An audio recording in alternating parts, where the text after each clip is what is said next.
بھائی آپ نے اینی کو روکا کیوں نہیں؟ ایک دفعہ پھر وہی کہانی دہرائی جا رہی ہے اور آپ کچھ نہیں کر سکے، ثانیہ نے اسے تعصب سے دیکھتے ہوئے کہا، اور دوبہر کے ساتھ واپس چلی گئی۔ ڈیڈ، ماں، پری، میری پری، ایان نے ارمان کے گلے لگتے ہوئے شکستہ لہجے میں کہا۔ ارمان کی آنکھ کے کونے سے ایک آنسو نکل کر، جس کے اختیار میں خود بھی اس کے بیٹے کی خوشیاں نہیں تھیں۔ ایان احمد کو ہر جگہ ڈھونڈ چکا تھا، نہ ہی اس کا ملنا تھا، نہ ہی وہ ملی۔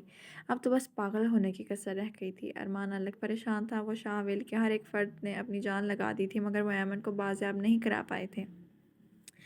اینی کا فون مسلسل بج رہا تھا۔ وہ اس دن کے گھر سے نکلی اب تک نہیں لوٹی تھی، نہ ہی اس نے کسی سے رابطہ کیا تھا، اور حیرت کی بات تو یہ تھی کہ علی کو بھی اس کے ٹھکانے کا نہیں پتہ تھا۔ اب بھی وہ سب تھکے ہارے ایمن کو ڈھونڈ کر آئے لاؤنج میں بیٹھے تھے۔ آج بھی ان کے ہاتھ صرف ناکامی ہی لگی تھی۔ ایان اپنے بالوں کو ہاتھوں کی مٹھیوں میں جکڑے بیٹھا تھا، پچھتاوے کے ناگ اس سے ڈس رہے تھے۔ ارمان نے اپنے بیٹے کی پریشان حالت دیکھ اس کے کندھے پر ہاتھ رکھ کر اسے تسلی دینا چاہی، جس پر ایان نے نم آنکھوں سے باپ کو دیکھا۔ اس سے پہلے کہ ارمان اسے کچھ کہتا، اس کا فون بج اٹھا۔ ان نون نمبر سے فون آتا دیکھ ارمان کو حیرت ہوئی، مگر حیرت کو پس پشت ٹال کر اس نے فون اٹھا لیا، مگر آگے سے جو سننے کو ملا، اس کے ہاتھ فون چھوٹ کر زمین پر گرا۔ کیا ہوا ڈیڈ، سب ٹھیک تو ہے نا؟ ارمان نے اپنے دل پر ہاتھ رکھ کر نیچے گرا فون دیکھا تو سب اس کے ارد گرد ارمان اپنے دل پر ہاتھ رکھ کر نیچے گرا تو سب اس کے ارد گرد پریشانی سے جمع ہو گئے۔ سب نے مل کر ارمان کو صفحے پر بٹھایا، جو اپنا سینہ مسل رہا تھا۔ ہوا کیا ہے ڈیڈ؟ کس کی کال تھی؟ کچھ تو بتائیں، ایان نے بے چینی سے پوچھا۔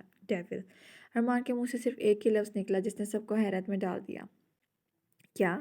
یہ کیا کہہ رہے ہو تم؟ شاہ نے پریشان ہو کر پوچھا۔ میری بیٹی، مجھے میری بیٹی کے پاس جانا ہوگا، وہ ڈیول کے قبضے میں ہے۔ وہ کہہ رہا تھا مجھ سے اکیلے ملنے آؤ، ورنہ جواب کے طور پر تمہاری بیٹی کی لاش تمہیں بھیج دوں گا۔ مجھے جانا ہوگا۔ ارمان تو پاگل ہو اٹھا تھا۔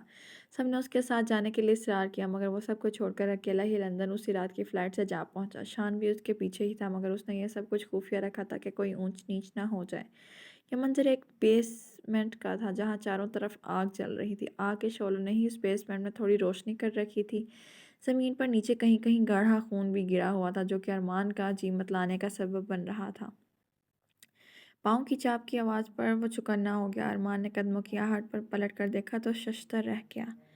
تم؟ حیرت سے بس اس کے منہ سے یہی نکلا۔ آئیے، آپ کا انتظار تھا۔ ارمان بے یقینی سے سامنے کھڑے وجود کو دیکھ رہا تھا۔ کیا دشمنی ہے تمہاری میری بیٹی سے؟ ارمان نے غصے سے پوچھا۔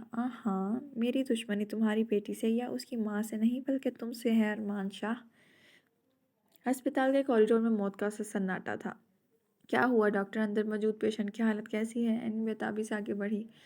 آئی ایم ویری سوری، انہیں 2 ہفتے پہلے جب یہاں لایا گیا تھا تو ان کی حالت بہت زخمی تھی، اور وہ 2 ویکس پریگننٹ بھی تھیں، مگر ان کی چوٹ اتنی شدید تھی کہ ہم ان کے بچے کو نہیں بچا پائے۔ اینی نے بے ساختہ دیوار کو تھاما۔ آخر وہ کتنی آزمائشیں باقی رہتی تھیں اس کی؟ اور ڈاکٹر میری بیٹی؟ اینی نے کبکباتے لبوں سے پوچھا۔ 2 ہفتوں سے ان کی حالت بہت خراب تھی، جس کی وجہ سے ہمیں بار بار بے ہوشی کے انجیکشن دینے پڑے۔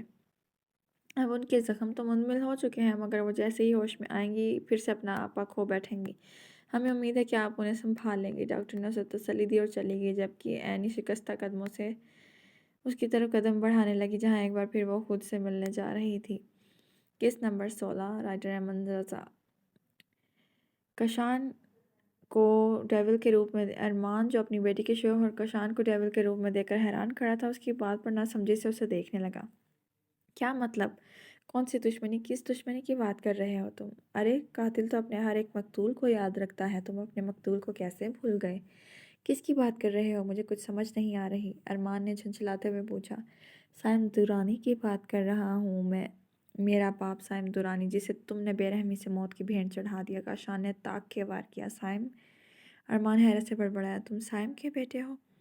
ہاں، میں اسی بدقسمت باپ کا بیٹا ہوں، مگر فکر مت کرو، کیونکہ تم بھی کچھ دیر میں بدقسمت باپ ہی کہلاؤ گے۔ کیا بکواس کر رہے ہو؟ میں نے تمہارے باپ کو نہیں مارا۔ واہ ڈیول، واہ ماننا پڑے گا، منہ پر جھوٹ بولنے سے زبان کپکپاتی ہے اور ڈیول کے سامنے واہ ماننا پڑے گا لوگوں کی ڈیول کے سامنے جھوٹ بولنے پر زبان کپکپاتی ہے، اور ارمان شاہ دھڑلے سے میرے منہ پر جھوٹ بول رہا ہے۔ I like your spirit. میری بیٹی کو چھوڑ دو، اس کی کوئی غلطی نہیں، تم تو اس سے پیار کرتے تھے نا؟